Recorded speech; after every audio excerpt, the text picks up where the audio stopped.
The Halo universe is filled with wonder, mystery, and fascinating discoveries around every corner. With so much to explore, four friends decided it was about time that they booted up their consoles and discussed this universe that has grabbed their attention since childhood. JumperScape Audio kindly welcomes you to join them in the library.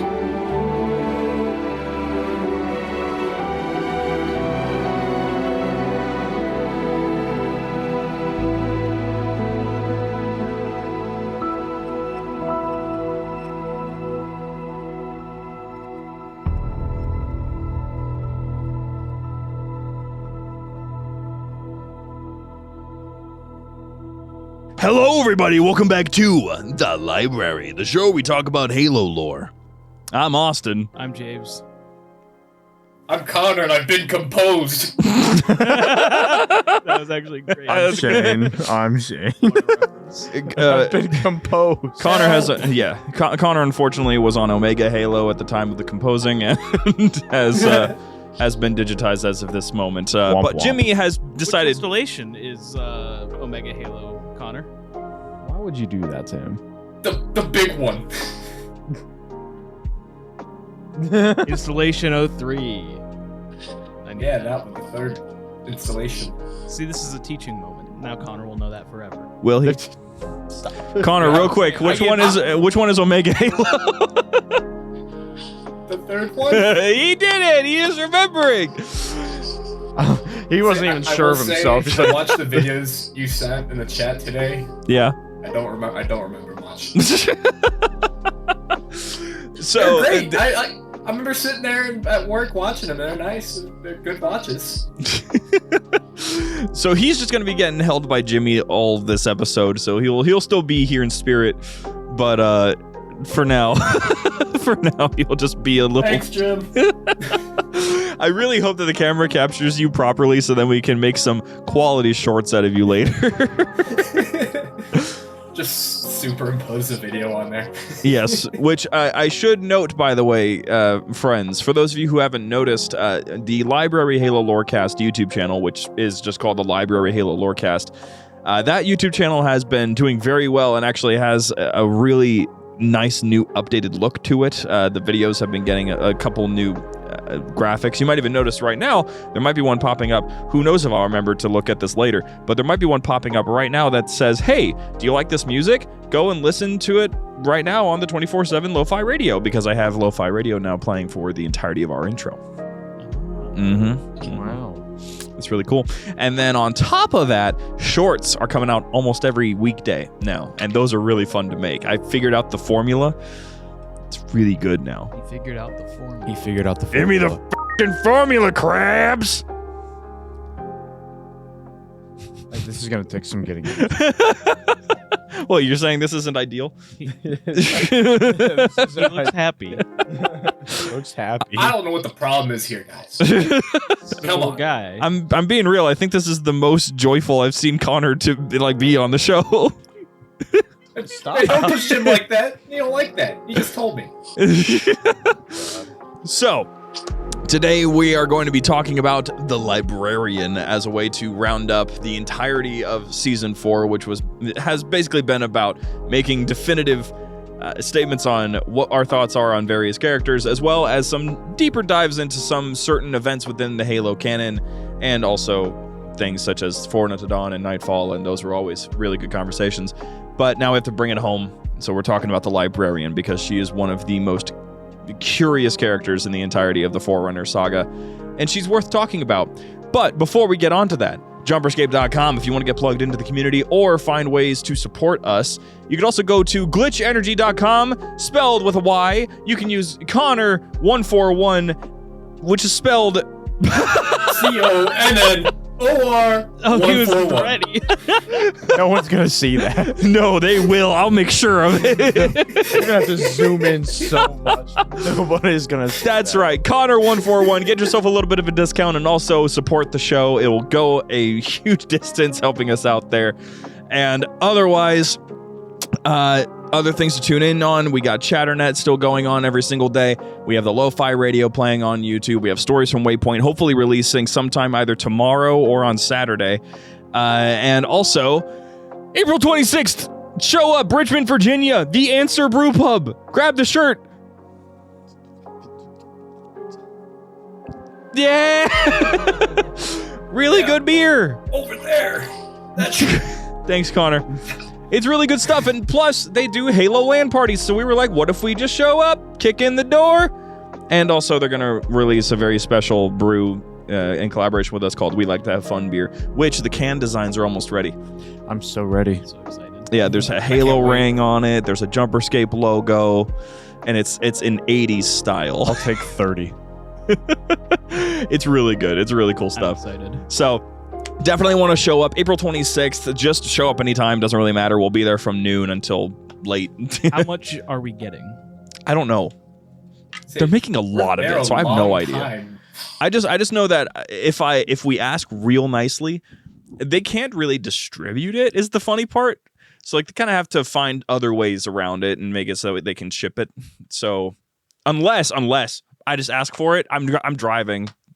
I don't know if anybody else is, but I'm driving the whole way, so I could just contraband that crap. Well, they sent us beer here before. Yeah, it's really difficult to do that otherwise, because like most of the time when you do that, it's a felony. Oh, because like there's no confirmation that who you're shipping it to is someone who can drink. Oh, well, how did they do that? They have distributors' rights. It's just they have to be very careful about how often they do it. Oh. Yeah. oh, that's cool. Yeah. We are over the age of 21. So Please true. drink responsibly. Please drink. Responsibly. Yeah. That. So, Do not drink and drive. do not get this man a set of car keys. I love those. The roads are calling. I'm trying to booze cruise the high charity. You know what I'm saying? Home and now. That is my dream. Trying to crank out a white monster with a pack of Marlboro Reds whipping in the front seat of High Charity. Slam it into a moon. It's trillions dead. It is everywhere. Trillions dead, thousands upon thousands in ruins, loved ones misplaced, pets missing. Hergok without The home. tides are off. Look at him. Did you leave him without a home? I wouldn't. I love him. Yeah. I don't even remember what his name is. Wait, We named no, I do remember. I think I did name him. I know that much. I think I named him. Yeah, his name is Quick to Snuggle. Aw. Yeah, that was his name. I gave him that name when he was first developed. This is the first Huragok. I have the original, the OG. Someday he's gonna be worth like at least $5. Glad you have your expectations at a reasonable. So anyway, with that all being said, we are coming up on the end of season 4, and it's rather exciting because there's two things you can look forward to. One, next week's episode, the lore of the library, where we talk about ourselves. I can't wait. Oh boy. And not only that, it's a Q&A episode, so you're going to want to get your Q&As in there. Also, the phone line, you're going to want to get your phone calls in there because that's going to be where basically we answer everything we possibly can. 206-278-5795. Again, 206-278-5795. Call, leave your name and the show you're calling in for because it's also there plugged into Chatternet. You got 2 minutes to say whatever it is you want to say. Within but- reason. Yeah, I was going to say follow the terms of service. Within reason. Because Spotify will not let us just put anything up there, and neither will we. So just be It realistic. does get vetted. Yep. And then after we're done with the lore of the library, which will be a very fun episode, just sort of reflecting back on some things because we enjoy doing that. The week after that is the well-awaited Empty Throne interview with Jeremy Patinode. And for those of you who have already read it, we have a lot to talk about and not a lot of time to do it. We were given an hour, and I really wanted to email back and be like, is there any chance he could push his events back? Yeah. I mean, who knows? Maybe after the interview's done, we can still talk about it a little bit if we needed some stuff to get out. Maybe. That's going to be the hard part. What I want to be like is like, okay, cool. When can you come back? 'Cause you guys do not get it. When you read the book, you'll understand there are so many questions, and there's a lot of stuff that is just Halo novels. I judge them by how many times my jaw opens because I have very physical reactions to stories happening in front of me. Skeleton Crew is great, by the way, but I've so far I've had my jaw drop 5 times. 5. Plus, I mean, like Sally Neon, More than 4. Neon. The the truth. True Hand. I would die for Sally Neon. Actually, straight up funny thing. So the host of Catalog, he did not know that Sally Neon was pronounced that way, and he was like, anyone else think it's weird that he's pronouncing it almost like Celine Dion? And I'm like, I hate to break this to you, buddy. I'm pretty sure that was the idea. Because I think there's people out there that think it's like Celine Neon or something like that. It's like, no, Sally Neon. I don't remember. You'll have to clarify for me, buddy, because I don't actually know. The elites in Halo 5 call him Sally Neon. Sally Neon, the true hand. Blessed by the Forerunners. Blessed by the Forerunners. Shout out to Forerunners like the Librarian. Yeah, shout out to Covey Cannon, by the way, for letting us do that whole scene. That was fun. Anyway, the Librarian. Hello, everybody. Welcome back to The Librarian. I had to do it at least once. What, did I reset your brain a little bit there? Wake you back up? I'm like, what? It's a really nice candle. The answer sent us a candle that just smells like stout, but like really good stout. And it looks like stout. Yeah. It does smell good. I can't confirm. I remember. There you go, Connor. Thank you. It smells great. It smells like stout. I was hoping we get a sniff, but that's okay. That's okay. That's fine.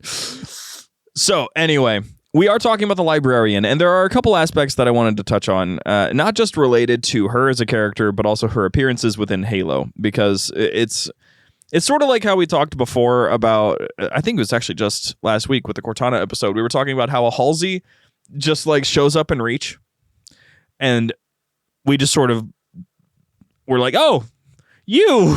Oh, it's Mom. Yeah. George's mom, right? Mom. And then you grow up to be like a teenager and like, oh. Mostly for me, though, was Halo 4. I was like, wait, isn't that the chick from... I didn't read any of the books until like 5 years ago. So The books. I'm looking at her appearances on Halopedia. In Halo 2 Anniversary, parentheses, toy only. Yeah. Huh? There are plushies hidden throughout Halo 2 Anniversary. It's been a while. Is she a plushie? She's a plushie. I think he thought like toy as in like physical toy you get at the store. No. I kind of figured like it was like a little toy Easter egg like laying around. Just off the top of my head, I couldn't. I'm like, where's my Librarian action figure? Honestly, though, where is the Librarian action figure? Sure. You got a I don't didact think one. that would sell that well. We'll just sell it into a package deal with the didact and, sell it as like a happy, joy marriage. The market The Happy Meal. for people who would get action figures of the didact and the Librarian It would to be make them play is very, very small. It's okay. Listen, it would be mostly marketed to roughly mid-20s-ish men. So that's why you do a little fancy statue that you can price gouge. Like 1,000 Toys. Yeah. I don't know what those are. 1,000 Toys are a company that recently are most known right now for making these like 1-to-1, what is it, 1-to-100, I think, scale models of Noble Team, 1 by 1, just releasing it slowly. And they are so stupid high quality. Like remarkable. They are Imagine expensive. very, but they are still really, really high quality. Like we're talking like McFarlane Toys. I thought was going to be the peak, but then 1,000 Toys came in, and I wish I could just hold one because they're apparently just satisfying simply to possess. Just hold it.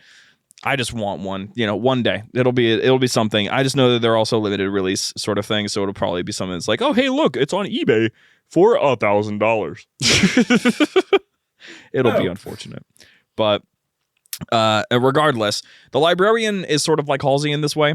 She just sort of shows up in Halo 4, and unless you had some form of knowledge beforehand about the Librarian or figured out that the Librarian, the L in the terminals in Halo 3 stood for Librarian, you would probably be like, yeah, Librarian.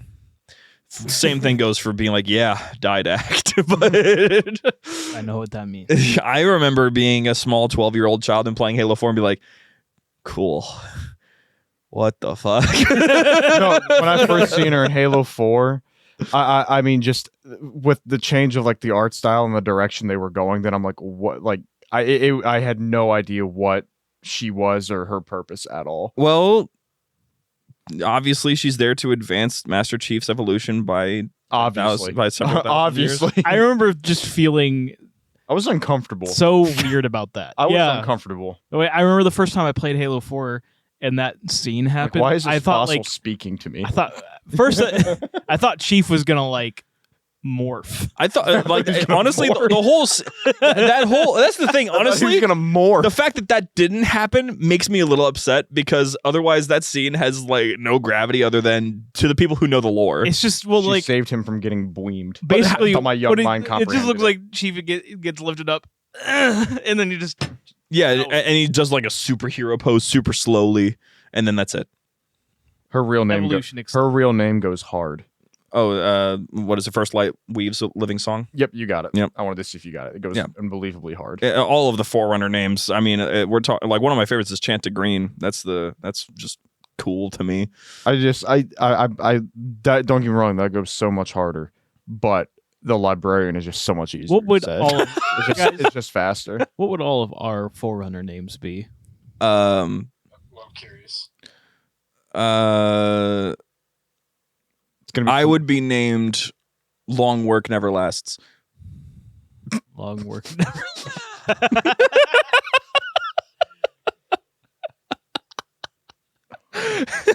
Take that however you deem it. There's so many interpretations that you could take from that.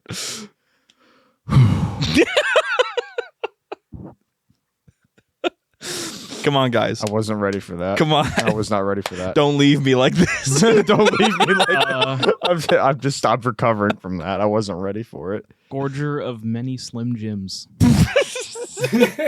We haven't gotten Slim Jims in the P.O. box missed in a the long Slim time. Mine is definitely something about sandwiches. Okay, hold on. Yep. Something about sandwiches. Something about sandwiches. I was gonna say like he who makes sandwiches, but that's like Native American. If anything. Procurer of unique sandwiches. I like that. First I like- layer wheat bread. I like that. First layer wheat bread. What about Connor? Wielder of hammers. No. Possessor of itchy eye. This is like usually like philosophical topics, so this has to be like. I can't do that one. Oh boy. Uh, I'm curious. We'll have to know off air what you were gonna say. I can't do that one. how about Shatterer of color bones. I was going to go for thoughtful of the thoughtless, but Full of the thoughtless. I like that one more than the collarbone one. His Helldivers 2 rank is like free of thought. free of I love that. That's like his his title. Yeah, his little title is free of thought. It's I amazing. mean, it's not wrong. So are we settled on those then? Sure, I'll take it. I completely forgot mine already. What was it? Long work never lasts. That's something what it like was. that. Long work never lasts. Yeah.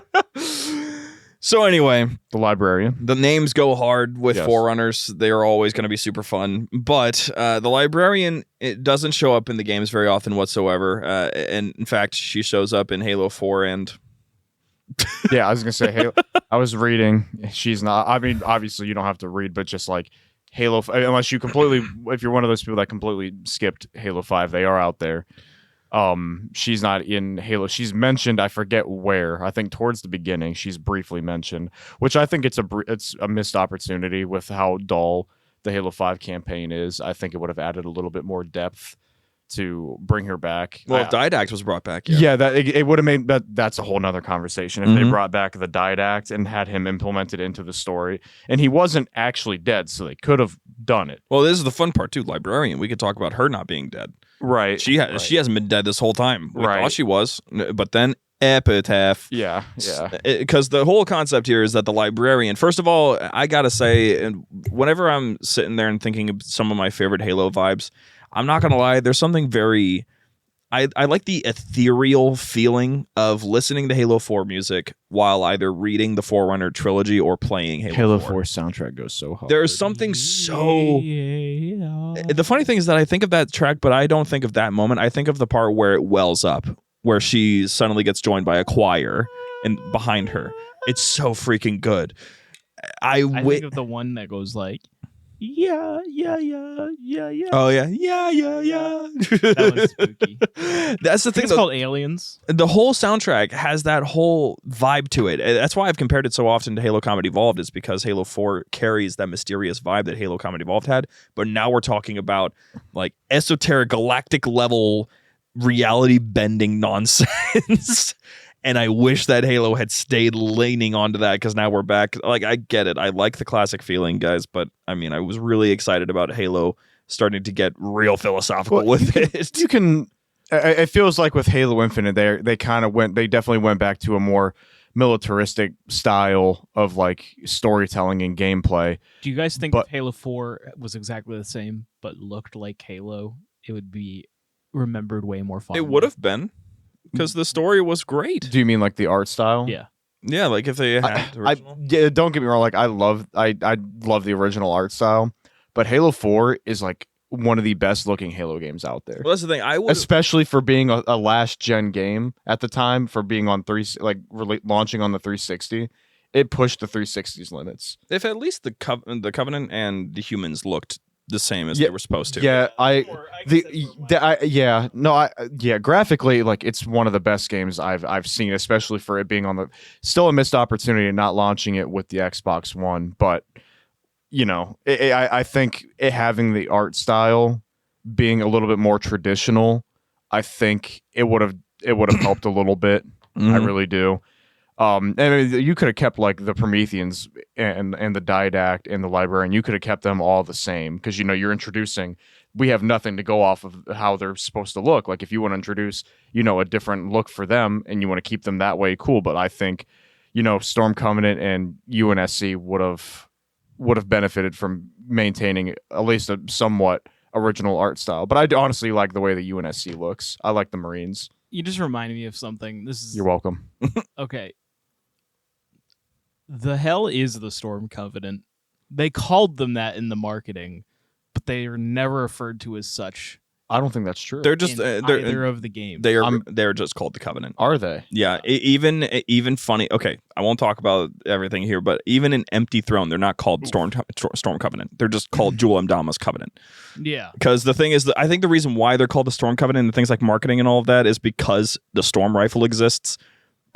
That's the only reason. That's so dumb. If that's I the case. assumed that the Storm Rifle was named after the Storm Covenant, But and I feel like they got cold feet on that name and didn't like it anymore. well, the thing is, that I thought it kind of went hard. Jul Mdama's Covenant is just supposed to be the Covenant. Like everyone's convinced it's the exact same thing. It's just Jul Mdama is the true prophet, but Sally Neon, the true hand, has convinced even more people that he's the real prophet, because he's actually vindicated on this and all that. And Jul Mdama is just a con artist. But yeah, I don't know. The Covenant is in a weird spot, but I will say, sorry. Can't say. Not without spoilers. That's for sure. Anyway, so the Librarian as a character does not show up very frequently, but when she does show up, we're talking like I have been here since the beginning. I am altering the deal. Pray I don't alter it any further. I am controlling the narrative. All of this stuff. I'm like a dog in the garage. Raccoon in the garage. The Librarian basically shows up in one mission of Halo 4, clarifies to Master Chief that I am the reason why you exist, and your purpose is to be alive right now to stop my husband. Anyway, here's your salvation.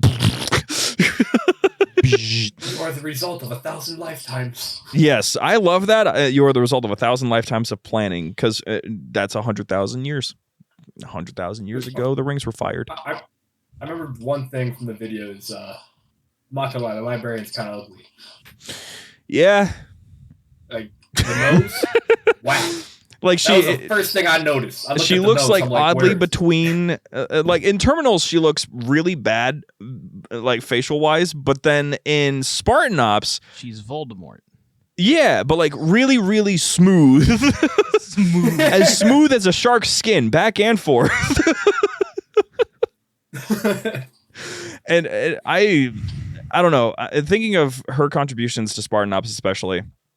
I wish that everything that was set up with her was actually carried through, because the librarian, we're going to go through her whole story here, but like the librarian had a clear goal. She was basically the librarian. Whenever she was born, she already had this strange innate desire to learn about life and to protect it. And so she was given the name librarian by her teachers very early on. And when she grew up and she starts to become more prominent within Forerunner culture, first of all, the reason why she looks so weird is because she's not mutating properly. There's something weird about her mutations that makes it so that she's not actually mutating to look like a proper Forerunner. It's something kind of interesting. I don't know what that's about. But yeah, she's... I knew there was something going on there. Oopsie, the mutations are mutating. She ends up growing up in this society and is given the name of Life Shaper, basically. Life Shaper is a new thing that the life workers who are designed to... basically, because Forerunners are in a class system, the life workers are there to protect the life in the galaxy, to foster it, and it's sort of like a gardener in a garden. And Life Shaper is pretty much who the life workers all look up to. This was a thing that was started with her. It wasn't some name that she was given. This was something that she started because she was so freaking addicted to saving lives. Until the humans showed up. See, when the humans showed up, actually, she was the one that was like, kill them. Immediately. Not even like a hint of it. She saw humans in their space burning one single world, and they were like, she's just sitting there just like, I think that they don't deserve to be here anymore. And the Diadac's like, that's completely unreasonable. We should just send them back to their homeworld as part of the mantle. And then like that changed completely. Yeah, I was gonna say, What a flip flop. yeah, I was gonna say that. Poor New Phoenix. Poor New Phoenix was like, what happened to that mindset? What was that, Connor? Only a few questions would have been asked. Yep. As Nope. to what was going on. It's crazy how important communication is. Yeah. Communicate. Take that away. Honestly, the Diadact... Communicate, or there might be genocide. Communicate, or your wife might shoot you.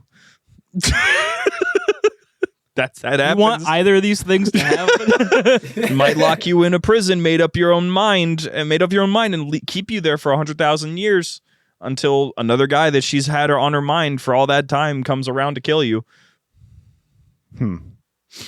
That happens to everybody. that happens to everybody. So she's basically super vindictive at the time, and it just really does not like the humans. And then over the course of time, one reason or another, honestly, that whole period of time is just sort of like them. They're all right. It seems rather difficult to justify it to me why everyone is super unreasonable.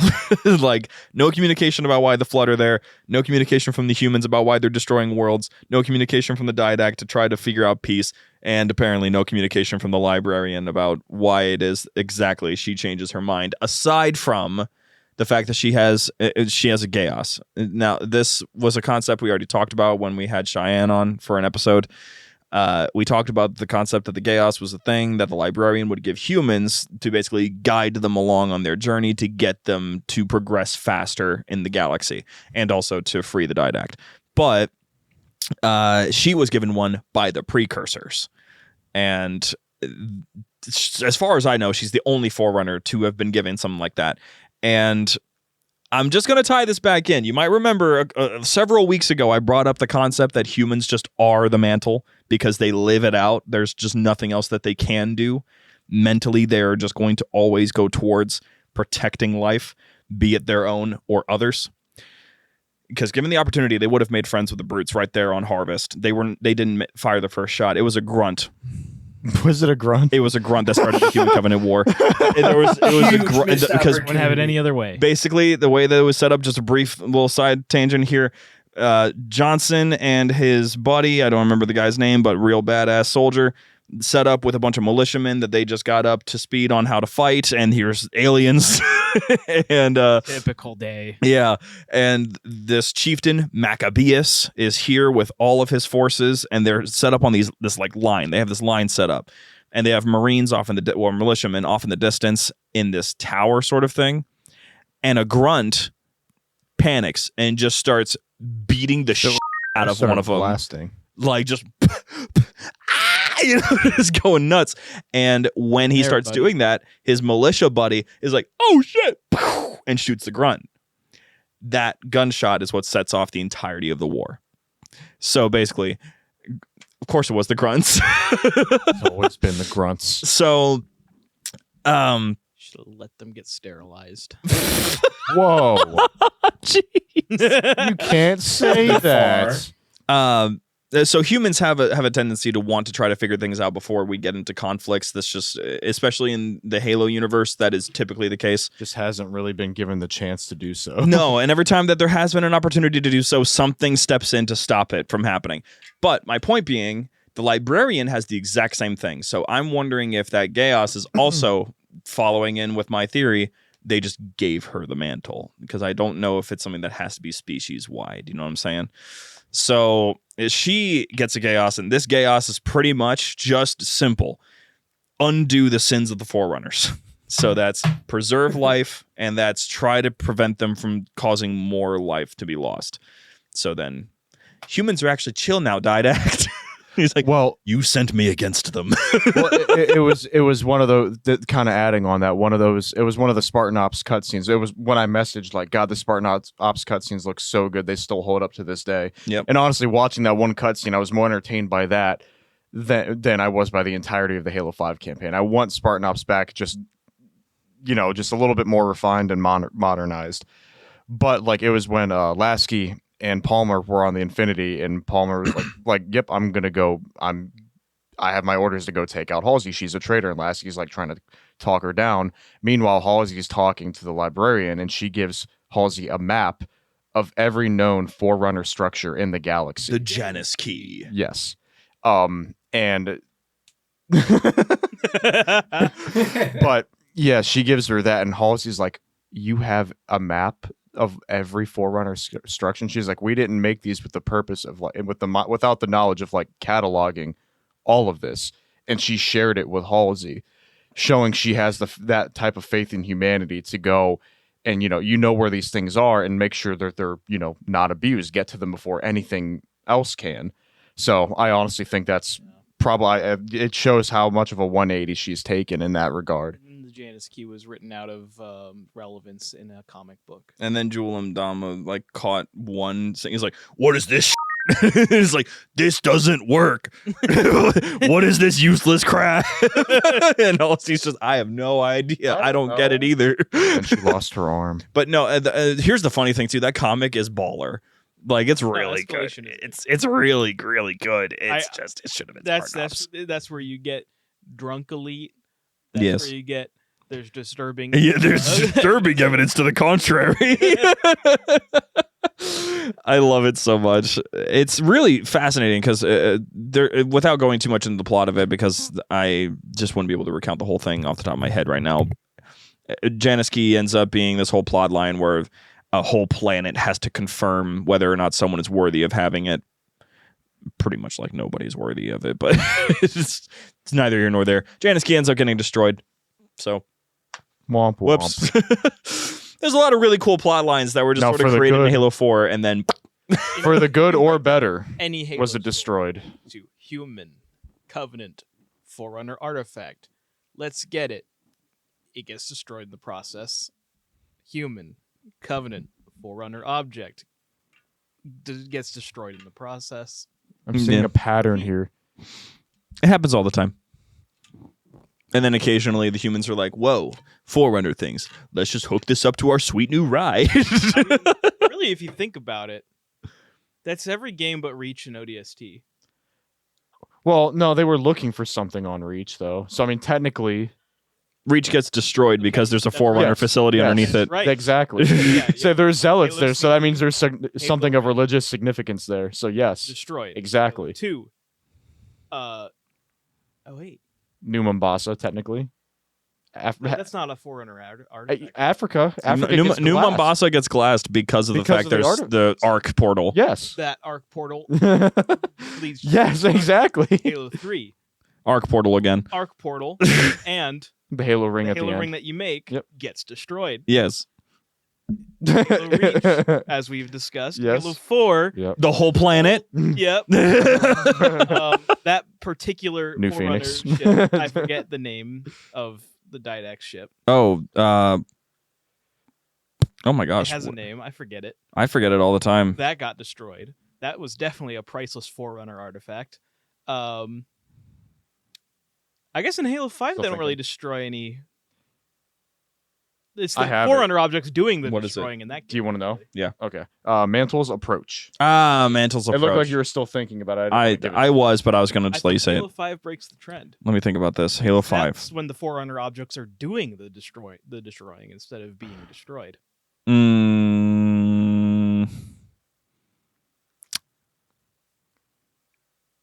You could suppose that there's some form of damage to the domain, but that's about it.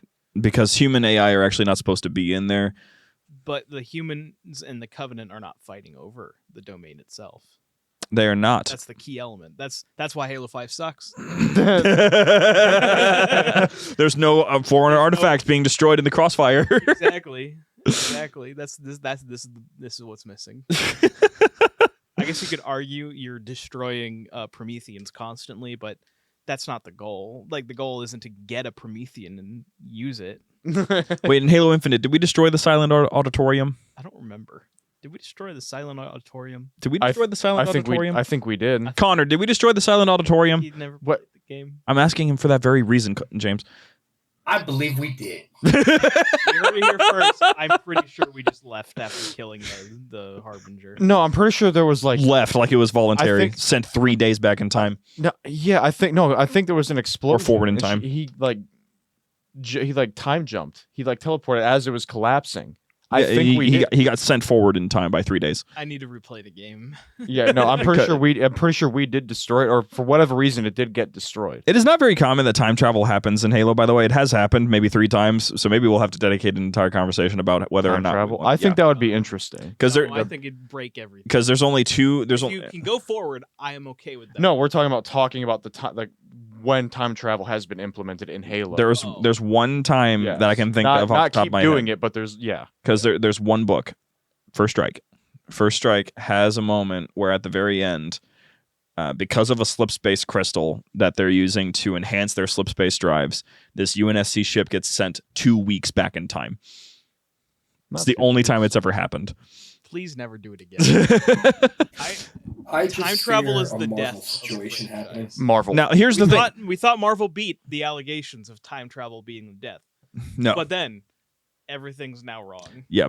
Which I will say, this time travel moment in Halo, that in that novel, it's not a big deal. The ship came out of slip space in a random part of the galaxy and was so far away that it wasn't going What to get any scares benefit out me of it. is like in a future hit, like especially like with how they tease like time travel at the end of Infinite. If like we're gonna like backtrack to prior Halo games and start bringing back other characters like Johnson, maybe people from Noble Team, just leave them in the ground. George is alive somewhere, canonically. Gorg. I was looking at Connor. I was waiting for Connor to make a face. Yeah. Because just because you guys sent through slip space doesn't mean you're dead. he blew up. Well, blew up. he's dead. Apparently, he's dead, but he's not dead because of the bomb. So you're telling me there's a chance? I'm telling you, he's still dead. It's just he died later. If he suddenly appeared and they're like, I was sent through the slip space portal and I woke up on the ground on another planet. That was crazy. 10 years in the past. And I brought my friend Johnson and my friend Noble 6. Hey, Chief. Yes, sir. Oh god, now I'm just thinking of No. stupid cinema memes. I would Say it again. I would probably close out the game if that happened. I would probably close out the game. That was very noble of you, 6. Say that again.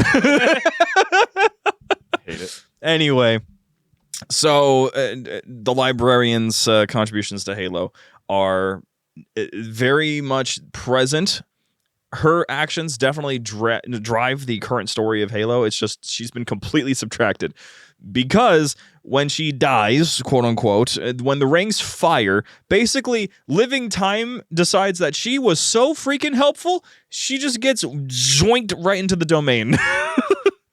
It's just Living Time itself. It's supposed to be a philosophical concept, but we've already talked about how the precursors and their philosophical concepts are very much physical in very many ways. They're just like, you there, you're pretty cool. Just pulled her in. As one does. And she just been living out in like a little tiny piece of the domain all by herself. Got her own little crib. And then the Didact shows up and he's like, no way. And that's kind of where the librarian story ends. It's an unfortunate reality that I wish wasn't the case, because in the conversations that we've had before about wanting to go back and learn a lot about different pieces of Halo's story, I still do want to go back and learn more about what happened in the Human Covenant War, especially from the Covenant's perspective, but I really, really want to know more about the Forerunner Empire and the very many people that contributed to the entirety of what Forerunner culture was. There's a lot of interesting plot narratives. There's a lot of interesting ways to write the stories, because Forerunner stories are just in general different. They're weird, and I like it that way. Such as Soma the Painter. If you haven't read Soma the Painter yet, it's a secret story, and I think was it Volume 1 of Halo Evolutions, the small mass market paperback version of it. Find it. It's so good. It's so short. It's like 2 or 3 pages. What the? Yeah. It is the oldest, in terms of the chronology, the oldest story in the entirety of Halo's canon. It goes back like an extra 100,000 years before the flood took over the galaxy and the rings were fired. It's just a character named Soma. She's a painter. She's out on a planet on the outer fringe of the galaxy, like one of those planets that's just right there. Like you go any further, you're outside of the galaxy, sort of thing. Outside of Forerunner controlled space, which was huge. And she has this thing called a jet brush. And with the jet brush, she can just draw instantly whatever the jet brush sees. This is cheating, in my opinion, but she can just do that.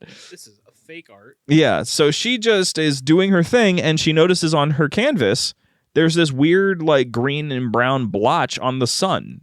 There's 2 suns in the sky, and one of them has this weird blotch on it on her canvas. So she's like, well, that can't be right. So she leans around the canvas to see what that is, and sure enough, there's a weird green brown blotch on according to her perspective on the sun. What she's actually seeing is the encroaching infection of the flood slowly approaching Forerunner space. From unknown regions of the galaxy, from unknown sources, from the precursors, and that is the start of the flood taking over the Forerunner Empire. And that it's just a really interesting story, because usually with stuff like that, you get like there's alerts, or someone on some sort of station is like, "Sir, we're seeing weird crap. We don't know what that is." But no, it's just a painter. And the painter's like, oh. Not great. But that's why I like stories like The Librarian. That's why I like stories like The Didact. It's why I like stories like Didact. It makes the universe feel alive. It makes it There's feel more unique. going on. Yeah. You don't get a lot of stories like that in other franchises. Nope. Where don't. you have straight up 3 different generations of stories happening interchangeably because of the connected tissue of the domain. Especially in the FPS genre. You don't have that. Dude. Like what I would give else. to get Halo 4 storytelling in a Halo game again, I swear. Because I want it. I like reason why I want it so bad is because like Halo 4 and Halo 5, even though Halo 5's campaign isn't good in the slightest, it at least tries to be a little bit more in depth, because there's things with the Guardians and the Warden Eternal and the Arbiter rising up on Sangelios and all this stuff. What happens when the Spartans turn on Master Chief? It was interesting intrigue. Yes. Halo Infinite is the Halo ring is under attack. There's almost no world building. There is the Endless. We still don't. What are they? We still don't know what they are. That's the thing. Like, if there was more to it, it was very obvious the Halo Infinite story was not ideal. I don't even know if it was the final idea that they wanted. I would assume that there's a couple things that were missed. I would need to have a conversation with somebody to make that. It probably, like I've said it before, it probably needed another delay Maybe. for a good while, but I think fans would have rioted. Maybe, yeah. I think it would have been bad if they delayed it again. But that's the thing. I think we're just sort of stuck with this sort of. It's a continuous downhill trend with gaming right now, and eventually it'll come back up. But Halo is not exempt from this. It's something I've just sort of accepted. And as much as I love the librarian, I know that her contributions to the story have already been made. And if I want to relive the feeling of those characters again, it honestly, to quote the great nostalgia critic. Interesting. How come that physically hurt you, James? We're not quoting Doug Walker on the library. I find him to be a very inspirational creative. I do. I think he's YouTube's Neil Breen. Except he's consistent, and what he makes at least still makes me laugh from time to time. Okay. But here's the thing. Also his perspectives, because this perspective is what I loved. He had this whole thing about there was this franchise that was getting rebooted. Everyone hated it, and they were like, "You're killing the franchise," all this stuff. My perspective is the same on this.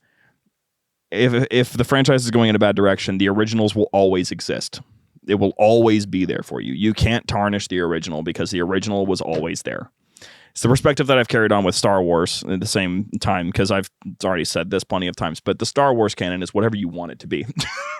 Whatever you selectively choose is your canon. That's your canon in Star Wars, because it contradicts itself all the time. Even in the EU, in the books, those contradict each other all the time. Modern day Star Wars, don't even get me started on the contradictions and the bad writing and all of that. It's a mess. Yeah, it's a mess. So when I'm seeing conversations happening about, Halo is dying, I wish the librarian would come back. I wish the Didact would come back. I wish Cortana wasn't evil. It's like, blah, blah, blah, blah. It's like, MCC exists for a reason. It really does. If you really want to relive the time when Halo was at its peak and it wasn't struggling to figure out what it's doing next, which I still think it is, then the originals will always be there. It's why we still host MCC events in the JumperScape Discord. Yeah, we do that. Yeah.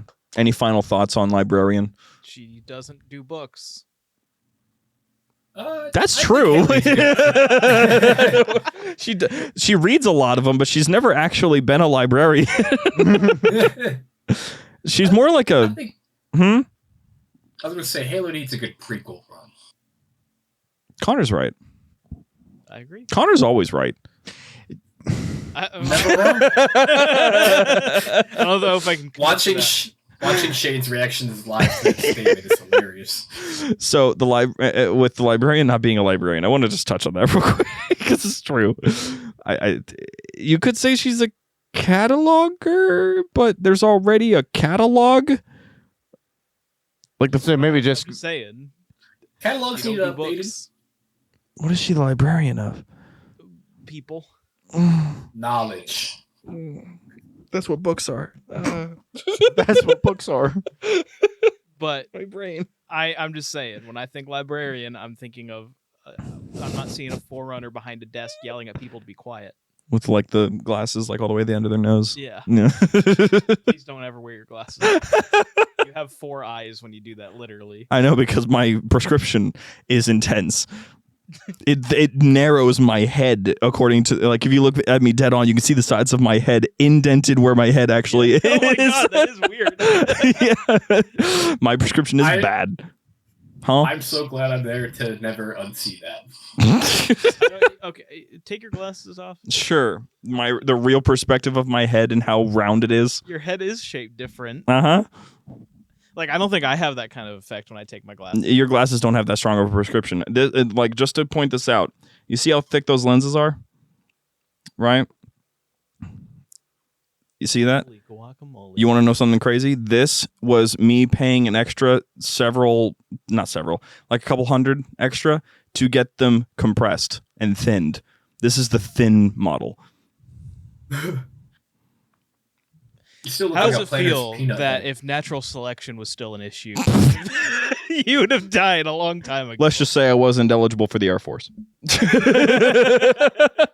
I think about that, like, because my vision's not good either. But sometimes I'll just be like, Wow, if it was hunter-gatherer times, I would have probably just been like killed by a fucking saber-toothed tiger. Well, supposedly, we would have a different role, or apparently there are some people that claim that according to just evidence that they found, your eyes can just fix themselves. Well, I guess I'll just never wear these. Wait for my eyes to fix them. No, you don't understand. By now, it's been so long, it's not happening. Because basically, the glasses I think this is a good time to flex my glasses perfect are the vision. cause. Mess with me. What was that, Connor? I think it's time to flex my perfect vision. Mess with me. Probably Yes. not perfect. You just think it's perfect. But that's the thing. Actually, genuinely, glasses are genuinely just a temporary solution because they will actually make your eyes worse as you get older.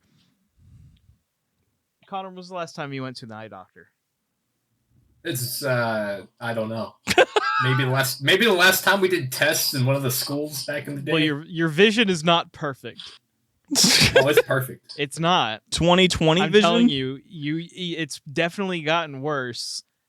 Probably not that bad that you're not like struggling, but it's definitely you probably don't have perfect vision. I could see through a dirty windshield. Shane, what are your final thoughts on the library? Maybe the contributions that she made to Spartan Ops in your perspective. He has the microphone on his eye. I was face palming at Connor. He can see the audio. I think she's a good character that adds good world building. She played a good role in Spartan Ops, and I want her to come back because I think she would play a great role. I wonder if it would seem impossible because it seemed They'd like have to write her back in somehow. it seemed like an epitaph. They were just like, "Yep, they're gone forever. The domain is no longer a factor, but the domain is definitely still a factor." I will not explain. Yeah, I mean, they could find a way to write her back in at some point. It'd be cool to see her back, but you'd have to it's about giving her a purpose. But that's my final thought on her. I would like to basically just see her back. For one, I can't even think of a scenario where she would be. Maybe something with the Endless, depending on who they are or what they are, maybe. But I don't know. I would just like to see her back. Cool. Yeah, I think in general we need actual genuine confirmation from someone in the franchise team that we're done with the domain, because that will inform a lot of my studies going forward. What direction the franchise is. Yeah, because taking. it's straight up like the domain has been guiding so much, because we went from originally the Halo rings were the guiding force behind the Bungie games, and then the Reclaimer saga was the domain. So it's one of those two. But anyway, that's going to do it for this week. Thank you guys so much for joining us. Go to JumperScape.com if you want to support us or get involved on the Discord server or get yourself a nice piece of merch. There's a mug, a hat, and a nice branded shirt for you that has a bunch of really cool designs of Superintendent on it. If you want to support otherwise and get yourself something nice, you can go to glitchenergy.com, spell with a Y, and use the code Connor141, spelled CONNOR141. That's right. And get yourself something nice. Help out our show. Help it keep going, because it's very helpful to not have to worry about the production costs and everything like that. Your support has gone a whole long way in making sure that we can keep this up. So thank you for that. And otherwise, if you are listening on the audio episodes, then stick around. We'll be going into the Patreon and Q&A segments here in a moment. And if you are on YouTube, tune over to the audio episodes. You're gonna miss it. You're gonna miss it. Everything. All of it. Thank you guys so much for listening. We'll see you next week for The Lore of the Library, the final episode of Season 4. Yeah. James.